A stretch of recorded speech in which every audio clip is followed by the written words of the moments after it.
अस्सलामुअलैकुम। लास्ट हमारा टॉपिक, इससे पहले हम लिंकिंग से पहले हम पढ़ेंगे लास्ट पोर्शन ऑफ इलिजन, कॉन्ट्रैक्शंस पढ़ेंगे।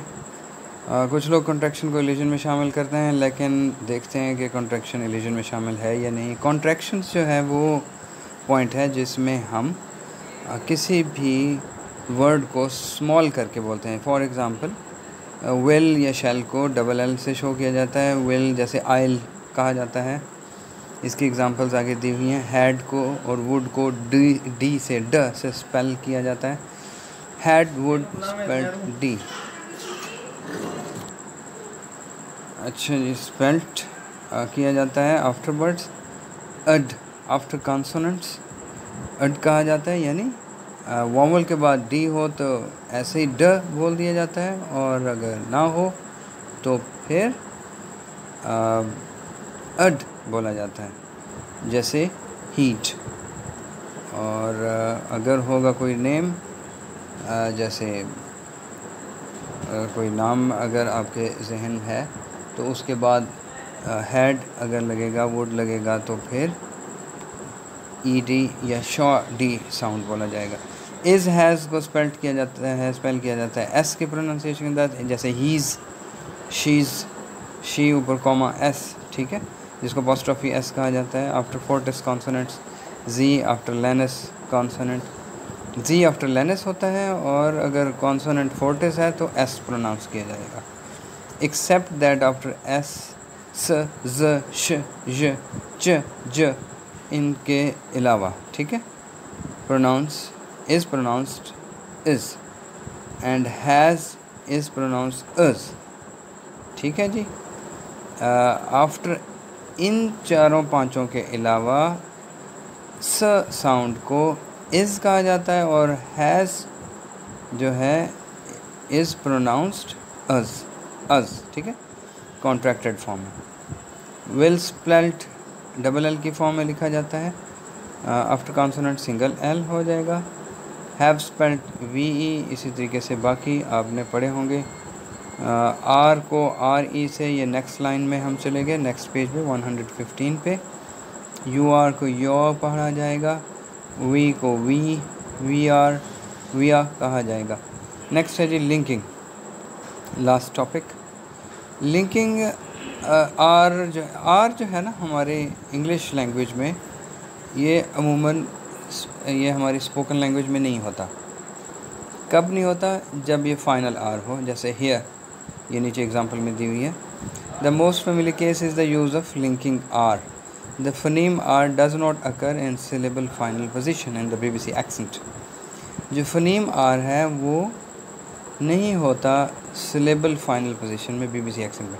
But when the spelling of a word suggests a final r and a word beginning with a vowel follows, the usual pronunciation is to pronounce with R. अब देखें exception देखें। here अगर बोलेंगे तो R नहीं होगा, लेकिन here के बाद R आ जाए, आगे देखिए एग्जाम्पल भी है, तो ये देखिए मैंने इसको क्लोज कर लिया। here R, तो पहला R बोला जाएगा, दूसरा R ओमिट हो जाएगा। here R।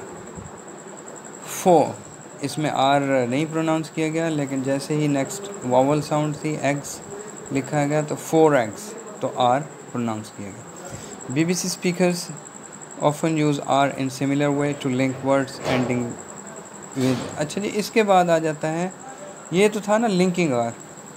इसके बाद है कि वो ऐसे बीबीसी के स्पीकर्स जो हैं, न्यूज़ कास्टर्स जो हैं, वो वर्ड्स बोलते हैं जिनके एंड पे आर नहीं आता, तब भी आर उस पर लगा देते हैं।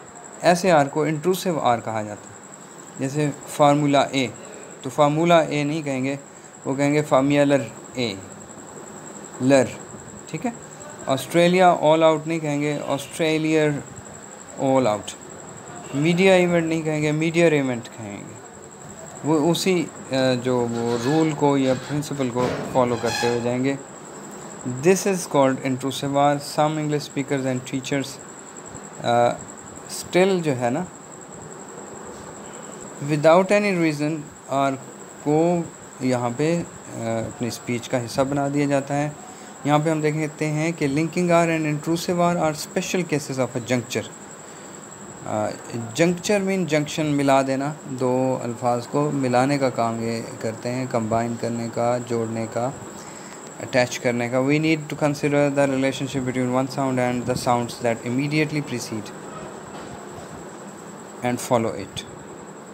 ओके, यहाँ पे ये प्रॉब्लम आ सकती है कि दो वर्ड्स, दो जो लेक्सिकल आइटम्स हैं वो बहुत कुछ सिमिलर फील होते हैं। फॉर एग्ज़ाम्पल यहाँ पे एग्ज़ाम्पल है माइट रन, ये आप माई टर्न, नंबर 3 लाइन पे है माई टर्न। अब इसको प्रॉब्लम यहाँ पे आती है, माई टर्न को जब कनेक्टेड स्पीच में बोलते हैं तो ये भी कहा जा सकता है कि ये माइट अर्न है, ठीक है। But if English speakers hear my turn they can usually recognise this my turn, वो इसको माई टर्न ही लेते हैं, ये नहीं समझते कि ये माइट अर्न है। उसकी रीज़न ये है कि कंटेक्स्ट जो है ना उसको डिटर्मिन करता है कि what is to follow. Context में माइट अर्न यानी ज़रूर कमाएगा या शायद कमाए, तो माई टर्न मेरी बारी, ये दोनों हैं तो आपस में सेम, लेकिन कंटेक्स्ट डिटर्मिन करता है कि माइट अर्न है या माई टर्न है, इसलिए वो इसको कनेक्ट नहीं करके बैठते, इसको मिक्सअप नहीं कर देते। This is where the problem of juncture becomes apparent. What is that makes perceptible the difference between my turn and might earn? The answer is that in one case the T is fully aspirated. अब reason, इसकी linguistic reason देखें। पहली वजह तो ये है, एक case में T जो है ना वो फुली एस्पिरेटेड है। एस्पिरेटेड में T कहा गया, T इनिशियल इन टर्न, ठीक है ना जी। और उसमें जो है ना माइट में माइट नहीं कहा जाता, माइट कहा जाता, उसमें टी ही बोला जाता, यानी माइट नहीं कहा जाएगा, माइट कहा जाएगा। और यही वजह है कि वो माइट और माई टर्न ये डिफरेंट बन जाता है।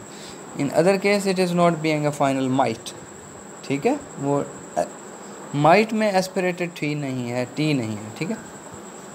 In addition to this the I diphthong is shorter in might, ठीक है जी।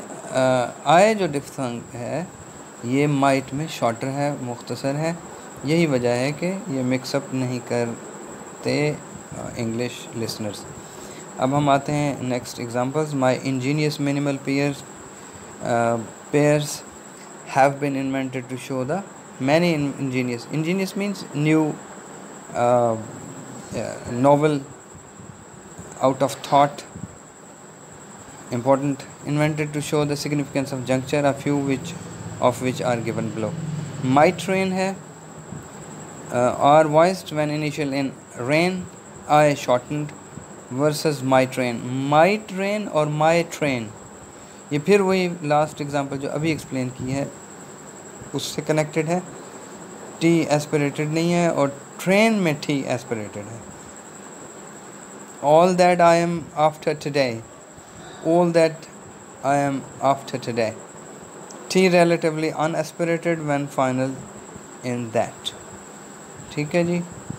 नेक्स्ट आप ये पढ़िएगा और इसमें कोई डिफ़िकल्टी हो तो contact me. Thank you very much. अल्लाह हाफिज़।